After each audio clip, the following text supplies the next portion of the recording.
Hello, good afternoon, everyone. Welcome again to another episode of Doctors Go Live on Columbia Asia Facebook.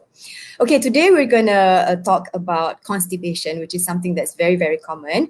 But today's focus is chronic constipation. So you can imagine how urgent that sounds, because it does happen and it's very uncomfortable if you have had that experience.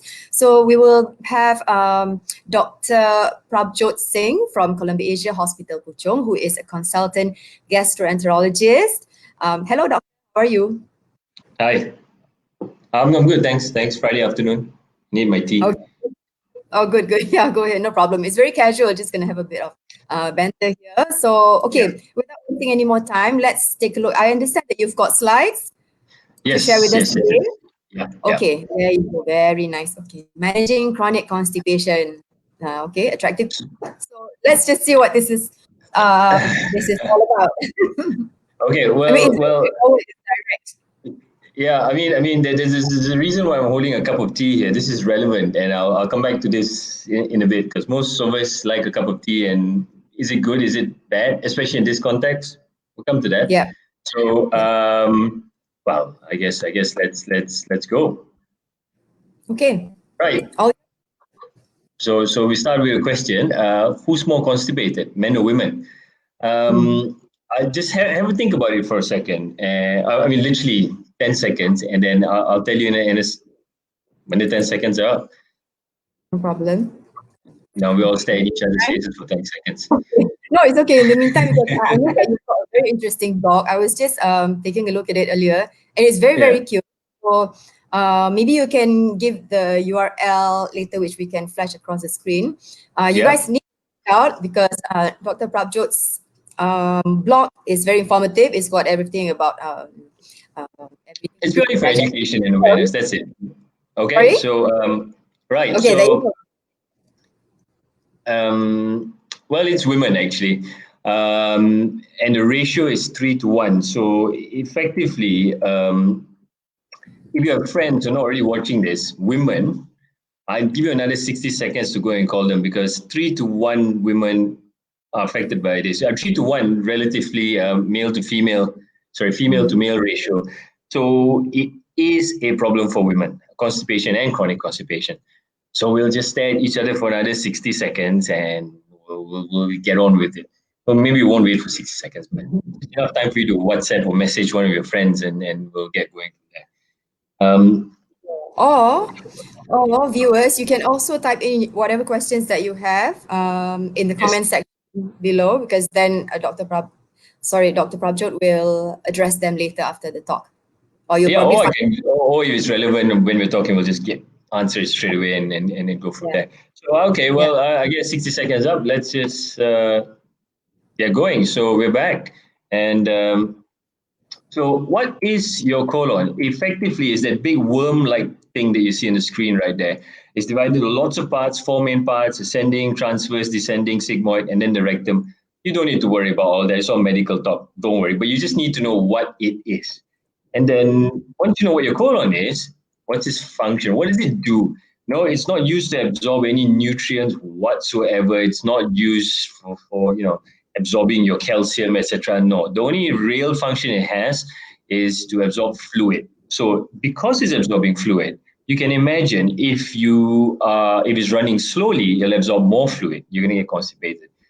If it's a long colon, and women have a colon that's 10 centimeters longer than men, you're more likely to get constipated. Yeah, that's true.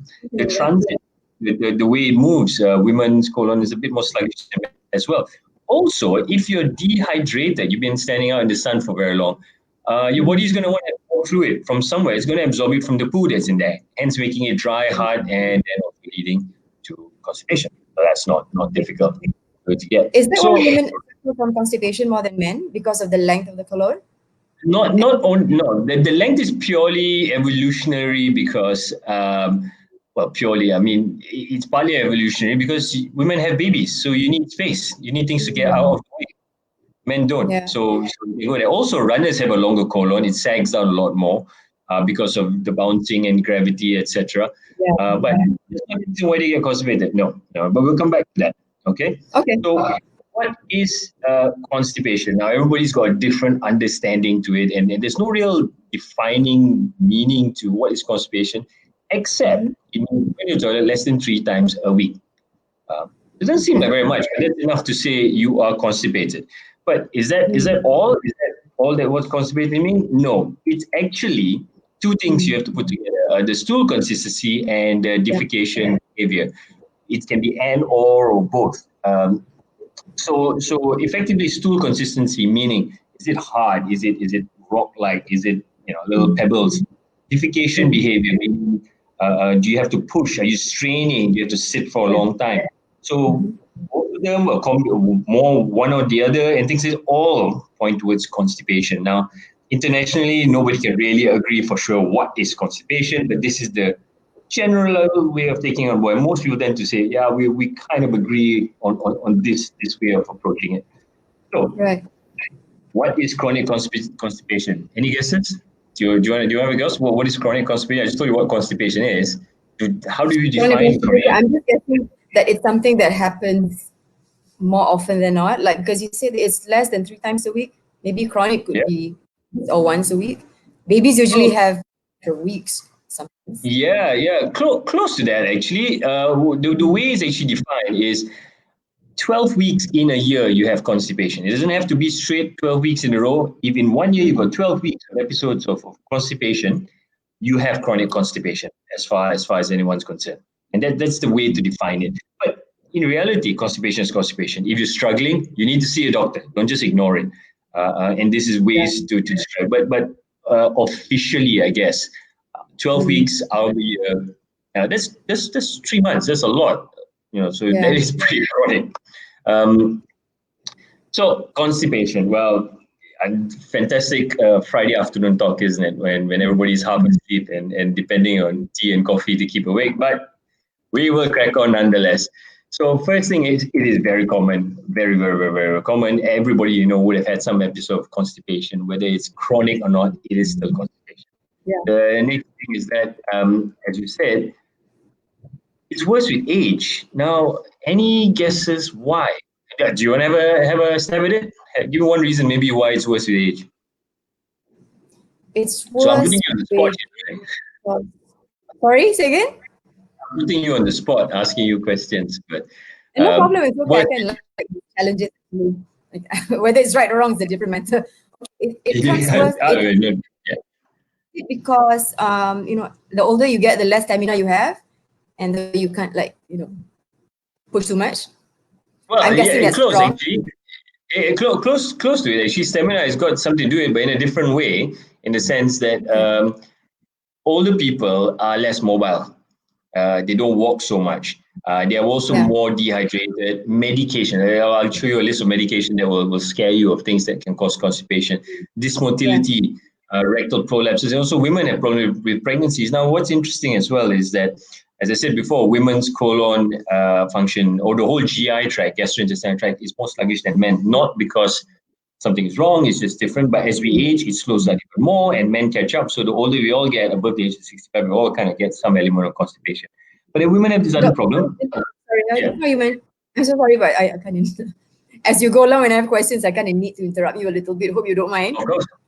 Now, Go ahead. You were saying something about pregnant women who usually are prone to constipation. But if they are not at a childbearing age, or if they've not had children before, would that mean that they still have a higher risk of constipation compared to men? Definitely. One additional reason why women have this is the hormonal changes on a monthly basis. It tends to slow things down further, which is also why women get gallstones more than men. They get IBS, they get gastritis, partly hormonal plays a part. Sorry, what's IDS again? IBS, irritable bowel syndrome.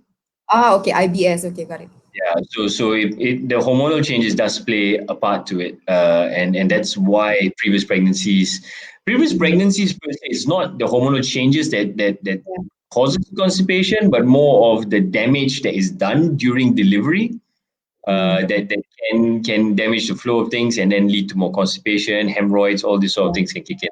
But the reason why what I want to get through is that with age, it's not primarily just the aging process that causes the problem, but as we age, we do different things. We're more dehydrated. There's medication. We're not as mobile. I mean, if you think about it, what have you done today? Probably got up, got ready, came to work, sat down, you're going to drive home later. You're not really mobile. I mean, how many of us are really mobile anymore? Do you know what I mean? So, and that comes with age. Look at the child running around and never get constipation, not really. But that's just touching on that point a little bit there.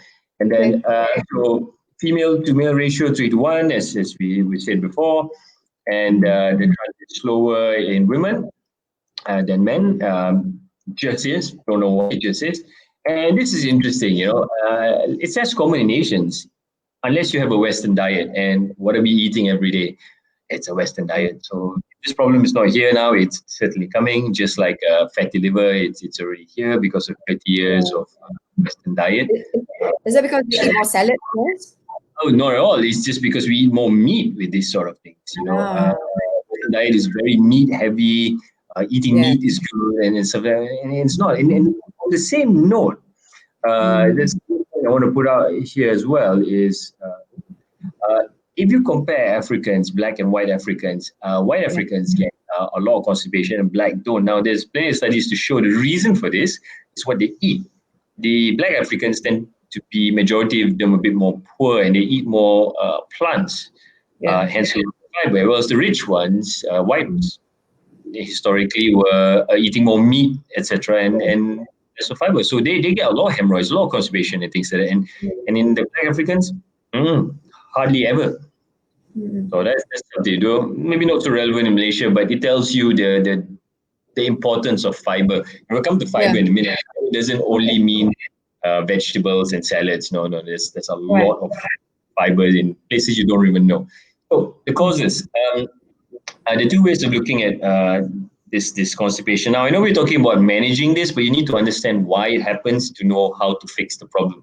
So the first way to do this is colonic versus outside the colon. So within your colon, the big worm thing that we saw before, you can have obstructions, narrowings, cancers, slow transit. Chagas is a disease that slows the transit. And then on the outside, you have issues of poor habits, poor fluid and fiber, too much coffee. Do you see what I mean? Now, you think you drink coffee, you go to the toilet a lot? Not really. Come back to that in a second. Medication, often cardiac medication, neurological endocrine problems, and psychological as well. Now, what happens with coffee and tea? Now, we think we drink it, we get the stimulus, we need to go to the toilet. Don't forget, these are diuretics. It makes you pee. And you lose fluid. You get dehydrated. Coming back to what I said before, and even on the slide there, you are then now lack of fluid. You can get constipation if you keep overdoing it. It doesn't mean don't drink coffee anymore.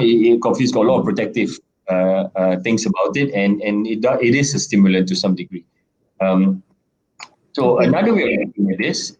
So would you advise, if somebody's suffering from chronic constipation, would you advise that person to not drink too much coffee or tea? Because I know some people are very addicted to coffee and then they complain about constipation.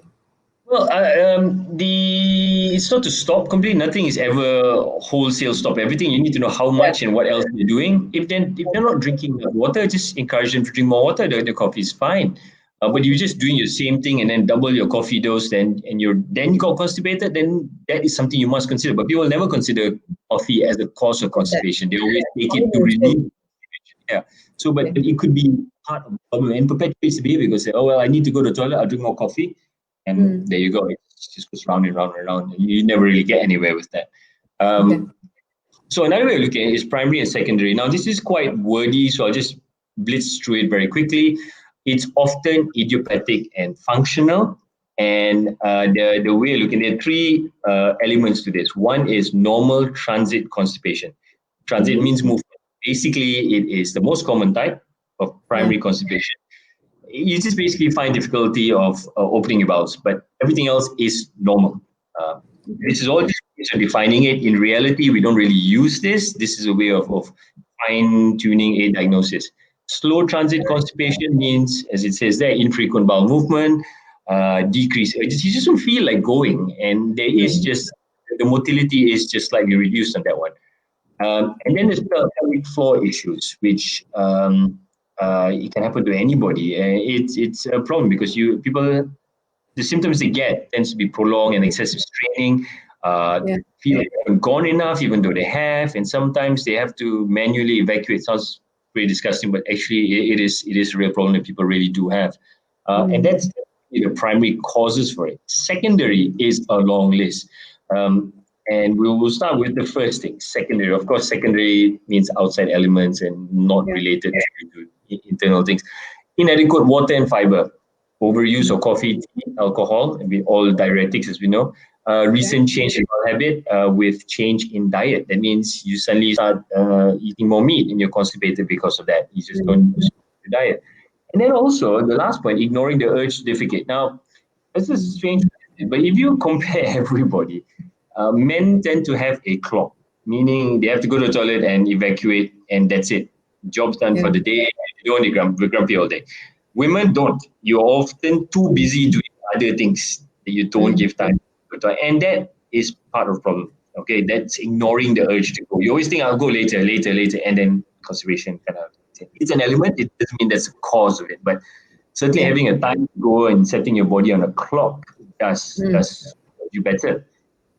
Another reason is, of course, structural, meaning that something blocking in the way. Fissures, which is a tear at the bottom end, and if there's a tear, is pain, you're not going to want to go. Tumors, hemorrhoids, and if I'm going too fast, just stop me. If you want to jump in anywhere, just by all means do it. The next thing is systemic diseases, another cause of it. Why am I going through all the causes? Because you need to know causes before you can solve the problem. Endocrine and metabolic. Endocrine, well, we all know about high calcium, hypothyroidism, low potassium, hypothyroidism, diabetes, all these things. A list of things that must be considered. Same goes for the next one, neurological, Parkinson's, strokes, and also the third one, connective tissue diseases. What I'm getting at is there are other reasons why you can get constipation, very serious condition. And then medicines, this is a fun one, isn't it? Because look at that. It's not even an exhaustive list by any respect. This is just common ones. And the list is actually very, very, very long. Common things people use, antidepressants, iron tablets for you'll be anemic sometimes. If you need it, you shouldn't take iron tablets willy-nilly. You should only take it if, can you go back a slide? Let's take a look at the previous slide. So things like calcium channel blockers is cardiac medicines, non-steroidals, ibuprofen, diclofenac. People use it all the time for any sort of injury. So sometimes just look at what you're taking. And so investigation, basically, there's very little to investigate if you get a good history. Okay, so the history is the most important thing. You can know a lot about it. Short of that, is there any point of doing any blood tests? Maybe the glucose and thyroid function will be very helpful. Short of that, not many blood tests, but imaging such as X-rays and CTs, and then endoscopy would be the way to investigate these things. Why do we do these things? Well, if the history is not worrying, there's no red flag signs, don't do very much. But the other investigation is there because in this day and age, people are very worried about cancers and things. And if you have a change in habit that is unexplained or have worrying signs and things like that, you need tests. We much rather tell you there's nothing wrong than tell you, it's a bit late now. And that should always be the way to approach things. So what do you do? Now you got constipation, and what do you do? Okay, wait. Sorry, doctor. Before we go into the treatment, because you're going to go treatment. We're going to do that, Okay. Anyway, how would you know that it is time to see a doctor? How would you think that, okay, this is just a normal constipation thing and it'll be okay later? Because there are people who actually have these conditions, but they just keep, postponing visit to the doctor. But when does it become serious? Okay. Well. I mean, I know this talks about chronic constipation, but constipation as a whole, it's very simple. And I tell everybody the same thing. Any change from your normal, it's all right. You have to see a doctor. So if you are one that used to go every day and now you're going every other day, something's wrong. Yeah. You were going once every day and you're going twice a day, something is wrong. And yes, you could blame it on, I just changed my diet and things like that. But after a couple of days, if you haven't resolved completely, I don't take it very seriously. But so any change in bowel habit, see your doctor. Because like I said, we much rather tell you that there is nothing wrong. And most of the time there is nothing wrong. In Malaysia, constipation there, but also diarrhea. But if you had something wrong, you had diarrhea, vomiting, your friends and family had the same thing, you all got better around the same time, it's probably nothing. And then if you're a bit constipated after that, well, that's just because you cleared out everything. There's nothing there to come out. Short of that, anything, just ask your doctor. We're here to help. It's not an embarrassing topic. This is very straightforward. We're pretty numb to all these things. I hope that kind of answers your question. Okay. Sorry, I got one more question before we go into the treatment section. You were saying just about the some of the causes, some of the medication and all that, and then there are methods to investigate whether you do have chronic constipation or not. These methods, there's the blood test, and then there's also the CT scan. So, but how do you execute that? Okay, so you decide based on what is going on. From the history, it will tell you a lot. If the person has signs and symptoms of hypothyroidism and diabetes, then you do that. An X-ray will tell you whether there's a lot of fecal loading, whether there's actually a blockage that might make you worry about cancers and strictures. A CT scan will tell you with even more detail. In fact, I tend not to do X-rays. I tend to go straight to CTs because it tells me a lot more. But you don't do it on everybody. Constipated? Certainly not. It's only those that you are actually worried about. But if it's constipation, because you see, you can get constipation not because there's a blockage, but if you had a serious infection inside your abdomen, there's got nothing to do with the colon. It can lead to constipation. And doing a colonoscope won't find that, but doing a CT scan will find it. But if you had a lesion like a cancer, a large polyp, or something that's blocking, a colonoscope is what you need. So the two best tests for this is a CT scan and a colonoscope, but not everybody needs it. I stress that. It really depends on what the story says. Yeah, because I realized that there's you did mention endoscopy just now, but there was no colonoscopy. So endoscopy is an overarching term for a gastroscope, which is from the top, and colonoscopy from the bottom. So it really depends on what you need. Yeah. So colonoscopy is one of the many things we do, but you shouldn't run to it. You may very well need it, and often when people come to us in gastroenterology, they already know they need one, and it should not be the first test. And the GP or the other doctor would have already done all the relevant preliminary tests, and then by the time they get to us, patients already what's needed.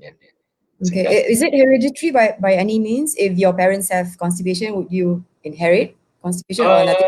If you have hypothyroidism, for example, if your mom had it and you have it, then you get it. But then I'll put it a slightly different way. If your grandparents had a bad diet and your parents have a bad diet, you're going to have a bad diet.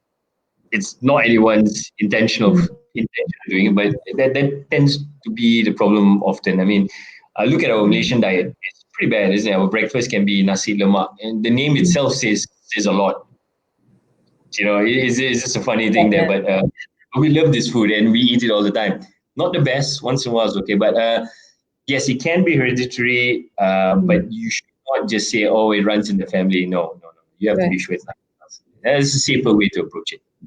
Okay, so it boils down to eating the menu and all that. Okay, all right. Yeah, so whenever possible, identify and treat the cause, not the symptom. Just your constipation. Don't go and take a laxative and say, oh, okay, I'm better now, off you go. No.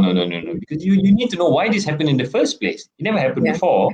Why now? So there's a bit of change in lifestyle. Yeah. So as we mentioned before, the causes. So if you know the causes, you treat the causes. So now I put at plants, eat more plants, because when people say eat more fruit and veg, they're always limited. Oh, I just eat salads. It's not true, because you get more fiber in nuts from kacang than you do from other plants. And plants also include seeds, legumes, all the dals and soya. And that's all plants and all high in fiber, not just fruit and veg. Because, people say, oh, fruit and veg, I can't even cook it properly. It's tasteless. You add all mayo, which is the wrong thing to do. Dried fruit? Would that work better than fresh fruits? Dried fruit is still fruit. The only thing different is that it's deficient of water. That's it. You're still going to get the nutrients. And you drink water with it, then it's okay. But always eat whole whole food as it is. Don't better eat nuts than peanut butter. Better eat a apple than pressed apple juice. You get a lot more from a full apple itself than just pressed, even though it's a pure apple that you press, because you've kind of removed something. Don't. And that's the way to approach it. All the other things that goes with wheat, cilia, methylcellulose is all fiber that you want to get into you. Start slow and then build up, because fiber tends to cause bloating and cramping if you overdo it too quickly, and people are very eager to get going, and that's the problems they run into. But it does kick in, and your body adapts to it, and that's how you approach the plant bit. Now, this is interesting, is decreased milk products. Question. Sure. Okay. The method of preparing food, could that contribute to constipation? For example, if you steam food rather than eating it raw, and some people like to juice their fruits, and would that be less effective than having together with the mulch, if you just blend it rather than press it for the juice? Okay, food is a funny one, because if you eat an apple, it has a certain amount of calories, but the apple binds with the junk food you eat, the fatty stuff. So it stops absorption of all the fat stuff that you know, or some of it. But if you had apple juice, it's just a juice, it will go past by it. It's constipation aside, it will just run past. If you add an apple, it forms a gel that sits in your stomach longer. You feel full longer. If you add juice, it leaves your stomach within 30, 40 minutes. So, it's how the food functions. Also, this gel the apple forms binds with different things, creates a different surface area or reduces the surface area for all the junk food to be absorbed. And then it reaches the small bowel at the end. It then keeps you full for your next meal. And that's just an apple, never mind all the other foods that you can do. But it shouldn't make a lot difference for constipation, but it does make a difference for your general health and absorptions of the good things and the bad things, and that we all tend to indulge on. Leaving the skin on? Sorry? Leaving the skin on fruits and vegetables. If you peel off the skin, would that make a difference? I mean, to make sure that... Not really, but I'd say eat it all. I mean, don't eat orange skin, that's pretty bitter, but apple skin, just eat it. Do the banana peel, it's to protect the banana. Just don't overcomplicate it. Just fruits, vegetables. Okay. Yeah, fruit, veg, plants. I say eat more plants. That's what I tell everyone. Just eat more plants. Don't deep fry the broccoli. It's pointless. You have 10 cups of sugar in your coffee that's good for you. It's again pointless. Negative effect. So that's the way to approach it. The other thing, and that is blatantly obvious, is of course 8 glasses of water a day. But what they don't tell you is a statement that most of the glass of water that you have in a day comes from your food anyway. So if you eat lots of vegetables and things like that, there's plenty of food on board that you're going to get in any case. So medication, which is what everybody's very interested about. You should never run to medications. Always do all the other things first. See your doctor and then get the right medication. But medications are in different groups. First is a bulk forming. Basically, lots of fluid goes in there, forms a bulk, stimulates the colon, say, oh, look, we're full, time to move. And then the body does it naturally. But it takes up to 3 days to really kick in. It's nice and easy in our system. So that's one approach. If you tell your pharmacists all these sort of things, they will know what you're referring to. You don't need to really remember the drug name per se. You can say what kind you want. Stool softness for 3 days again. But the problem with this, it loses effectiveness over time. So this is when you save for when you're really struggling, and then that's when you use it. So that's how you pick your medicines. This is only the beginning. And then, of course, the rapid acting is mineral oils, 8 hours, and you're good already. And then hyperosmotics, which is things like lactulose, sorbitol, Fortrans. Fortrans is what we use for people before they have colonoscopy. So it's pretty strong stuff. Lactulose is interesting. Lactulose is actually good for your small gut health. It's a prebiotic element. It's like food for your gut bacteria as well. Please don't go and buy it and start using it every day. That's never a good idea. And please don't think that, you need to have your entire colon cleared. Here's the interesting point, right? When you have a good bowel movement, a satisfactory good bowel movement, you actually only empty 1/3 of your colon. If you have diarrhea and vomiting, you have bad diarrhea, you empty your entire colon. It takes time to fill up again before you have the need to go to the toilet again. So understanding how this works will tell you that, a satisfactory bowel movement doesn't mean your entire colon is clear. So having all these drinks to clear your whole colon to feel lighter and fresher, that's not how your body works. We shouldn't, as it stands, you shouldn't be doing those things. And so, of course, more medication. Stimulants, Senna, Bisocodol, 6 to 10 hours kicks in. I wouldn't give it to the elderly because it can be very painful, especially if, by the way, these medicines you can use together. They all work in different ways. So it can be helpful to use smaller doses together. What do you mean it can be very painful for the elderly? It's not Because oral? it contracts the colon, so it really tries to squeeze it out. So if it's rock solid hard and you don't have enough emollients in there, something to soften it, it's just going to push on a rock. And it can be painful in that.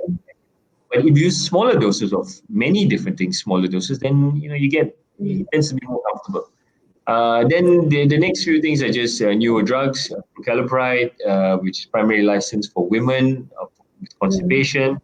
Something else that's lubiprostone, which is available in the States and not all countries.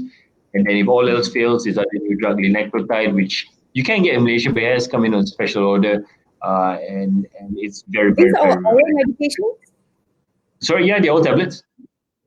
The last tablets. three are all just tablets, take it once a day and then it's fine. Yeah. But you never run to the top one. You always start at the top and come. That's why I say medication number 3 over there. It's a list of things. You work through bit by bit. All these are by prescription only, so you shouldn't go to the pharmacy and try to get. Yeah, the last 3 you'll definitely not get it from a pharmacy. The doctor has to write it for you. And of course, with everything else. Your doctor. Do what? Sorry. No, just telling the audience that they shouldn't, because all the brand names were there, to not self-medicate themselves if you've got. Oh yes. Yeah, I know it's a bad thing that people do. Yeah, please don't do that, because all you might end up doing is, well, in fact, all you'll end up doing is just delay your inevitable visit to the doctor, and now you've wasted weeks when you should have come earlier to get better faster. And if all else fails, of course, then there's surgery, which we won't delve too much into it because people will get scared. But basically, if your colon doesn't work, they need to cut it out and that kind of stuff. And then there's newer things like sacral nerve stimulation, which is not available yet. It's basically they put little wires in the lower part of your back and they stimulate the nerve ending to help you defecate. But it's not. Studies are being done on it yet. It's not available widely, and so we're not in that stage. But those things are there. And then, of course, special case pregnancy. Women get constipation much worse during pregnancy. I'm not going to talk about why, but probably what's more important is what to do. The first line treatment with pregnancy-related constipation is fiber supplementation, water intake, gentle exercise, of course, if we're pregnant, and then some occasional laxatives as required. Don't be dependent on anything like this. Suppositories for hemorrhoids, if you get that, because you get hemorrhoids simply because of overfilled blood vessels due changes with pregnancy, and of course the sitz bath for hemorrhoids. So pregnancy, these are the first steps to take, and then of course you want to make sure there's no acute hemorrhoid complication, because if you get bad hemorrhoids and it's thrombosed and it gets infected and things like this, it causes a lot of problems for women, and you might even need surgery, medicines that you shouldn't really be taking. And then this can also happen during delivery itself, and then after delivery you're left with this problem. And so prevention should always be the way to approach this. And then of course there is the next group is the elderly. As I say, we age and the whole colonic functions close down. Manipulating the diets, because people always just say, I got no appetite, or I just don't eat as much as I used to because I'm not doing much. All these excuses come up. Exercise. We are so much protective of our elderly that we say, oh no, please don't pick up these things, I'll go get it for you, and things like that. They are fine. They are able human beings. Let them do the exercise. Let them go out, walk. Don't keep them in the house and make them weak. Let them go and do things. That is what will keep them well. And then laxatives as required. But of course, you got to be careful with chronic laxative abuse. Sometimes they'll be quietly taking the laxatives and don't tell you they're using it. And then you as a family member say, oh, why don't you take a laxative? And then they'll just take more and more, and it just never ends. And I think that should be it, really. I think for Friday afternoon talking constipation, I think that's quite a few questions actually. I'm surprised at how many people are watching this right now. Oh, really? I can't tell. You can tell me. Before we go to their questions, I would ask a few questions myself. The meal times, if you take your dinner much later than everyone else, say about 9 o'clock, 10 o'clock, for whatever reason, is that going to cause you constipation? I mean, does that No, it shouldn't. Well, as far as I'm concerned, from gastro point of view, as long as you eat on time, it's fine. The way it doesn't work well for you is that your body processes fats and sugars more effectively at the start of the day than it does at the end. So if I gave somebody a heavy meal and breakfast and a light dinner, and the same person a light breakfast and heavy dinner, same calorie intake, the guy with a heavy dinner will put on weight and have a higher cholesterol, higher chance of diabetes. So health-wise, heavier morning, just a classic, eat like a king in the morning and popper in the evening and things like that is very useful. Constipation-wise, doesn't matter. But there is another thing. People who do intermittent fasting, it does become more effective if you fast at night. Kind of the reverse of what happens during Ramadan. So when you fast at night, your body goes into a different state of affairs and the hormonal changes there. So does eating late at night cause constipation? It should not. But should you be eating late at night? Probably not. But we are all humans. We come back late at night. We think, oh, I had a long day. I want to have the pizza, and not the right thing to do. Okay. Again, you mentioned just now if the elderly encourage them to move around so that it helps with their movements. Would that be relevant to the young ones as well?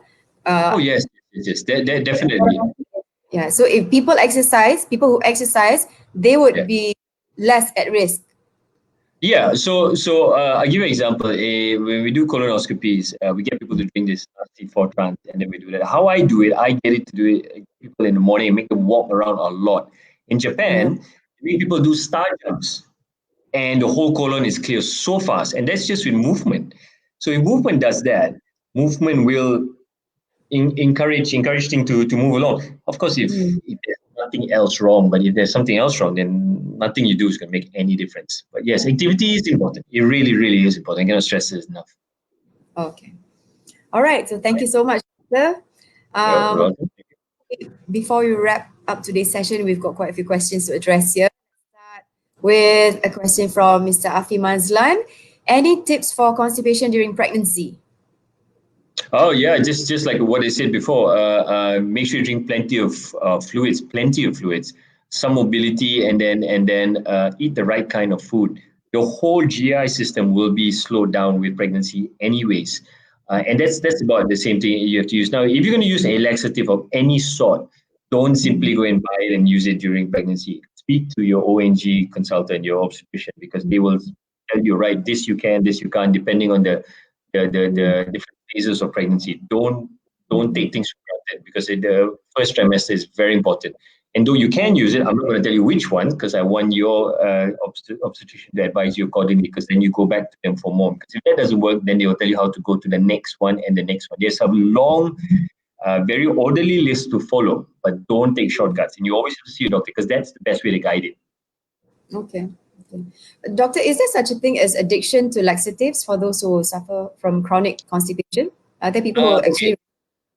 Yeah. Addiction is not really if they're addicted to opiates and things like this, but dependence is more of the problem. So they get so used to it that they have to take it, and for some laxatives, it becomes less effective the more you take it, and that can be a problem. But not to worry, you just got to stop that and use the other types and get around it. Like I say, use combinations, then you never have to use high doses of anything. Right. And some people are more prone to constipation, for all the reasons we said before. Okay. Ms. Chin Yok Ling is asking, how many times a day should we poop that is considered normal? Okay. So, well, effectively, as long as you're doing more than what I said for constipation, you're fine. If you put once a day, twice a day, and that's your normal, has been your whole life, then you're fine. But if something has changed, that's when you have to do it. But of course, if you're waking up in the middle of the night having diarrhea and or you're going to the toilet 5 times a day, that seems like a lot. Then you've got to get something checked, because even if you've been doing that your whole life, that's not right. Once, twice, you're fine, as long as nothing has changed. That's the thing. As long as your bowel habits, you're okay. So each of us actually, we have different ways of Oh yes, moving.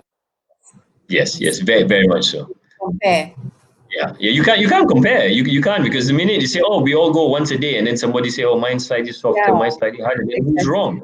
There's nothing wrong. I mean, if you're bleeding, if you're passing mucus, or suddenly you're waking up from sleep to run to the toilet, well, those are not right. Right. You're losing weight, or having fevers, all those are not right. But if you've always been going to the toilet twice a day and you've been doing it since you were born, then, well, let's think about it. If there was something serious, it would have got to you by now. Yep. So it's less. Okay, Mr. Iwichia, is it normal if pass motion 3 days once? Well, there you're on the line itself, isn't it? I mean, 3 days once, that's not going to be 3 times a week. So you're probably constipated in that respect. But you can't just say, oh, I'm constipated, I'll go take something. You need to know why.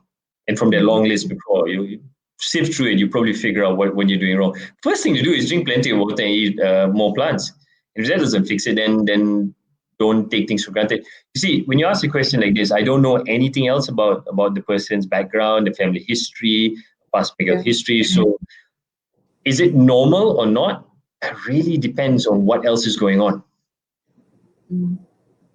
Okay.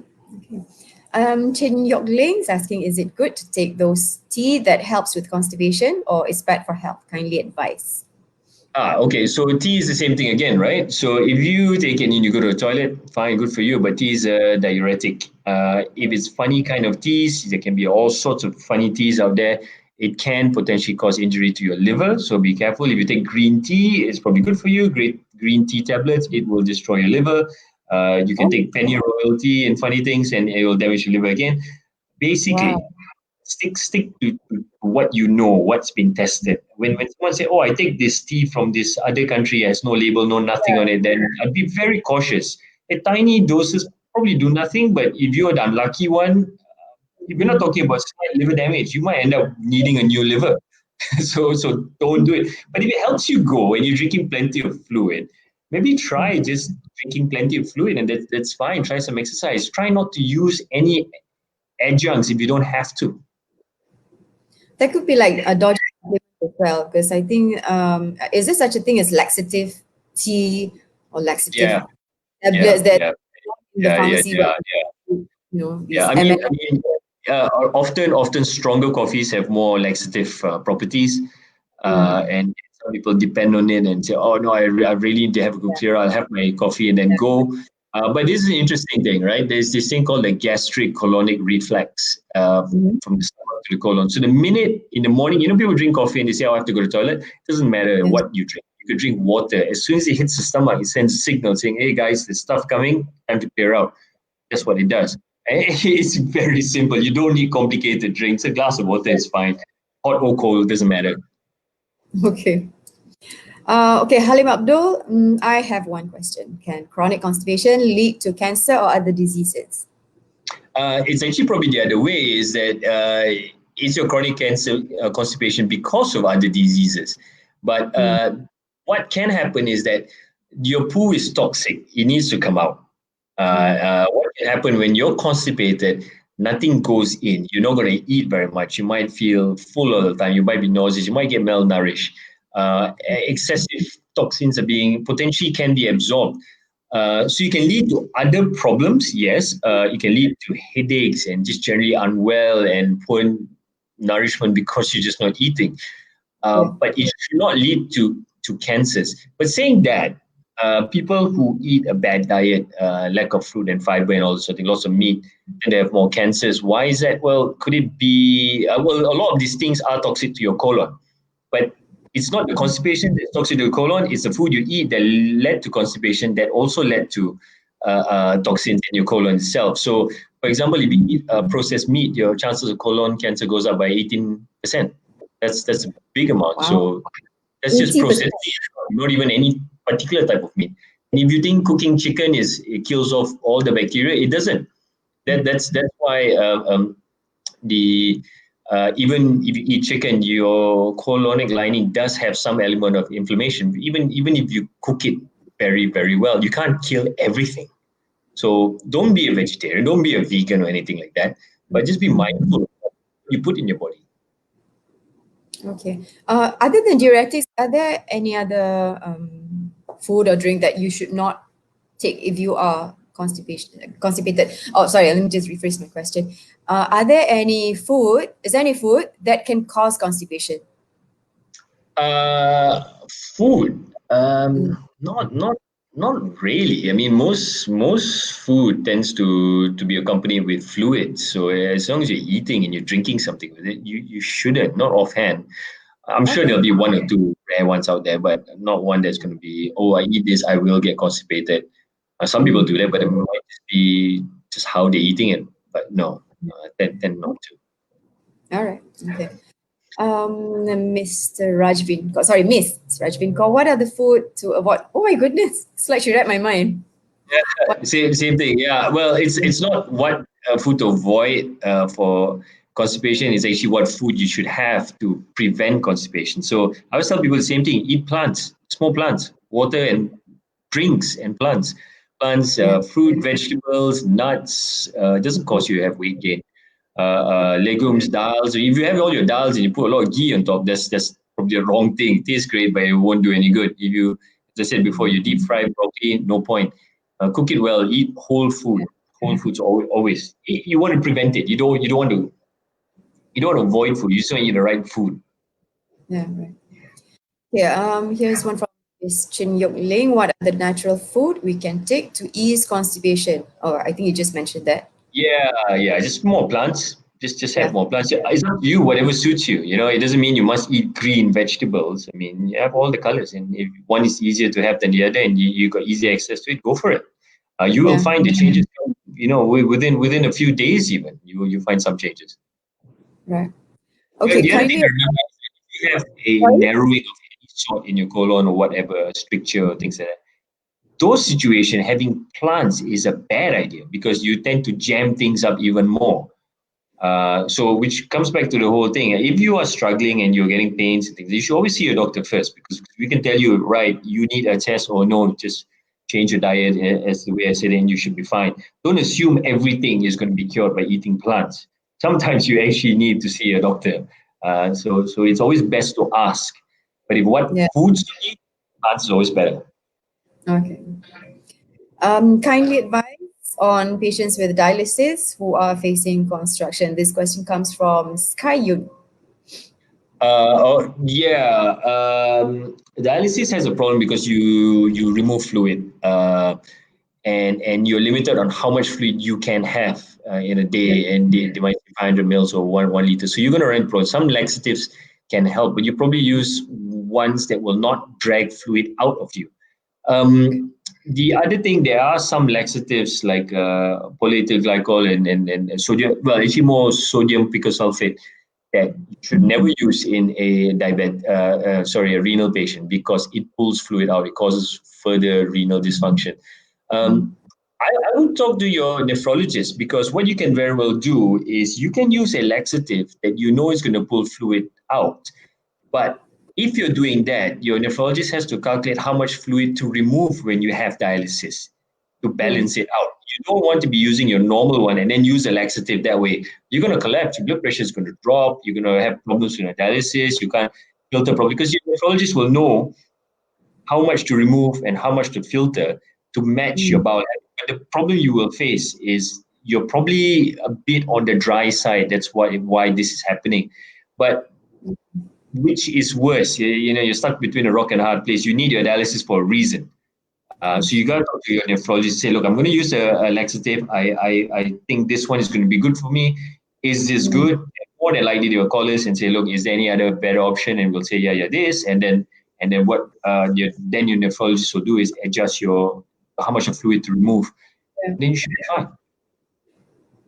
Okay. And also don't forget the iron tablets they probably put you on will make you more constipated. Sorry, say again, the last part? Kidney patients tend to be a bit anemic, and they often get put on iron tablets, which is also constipating. Yeah. Okay, we've got one last question here from Mrs. Celia Chong.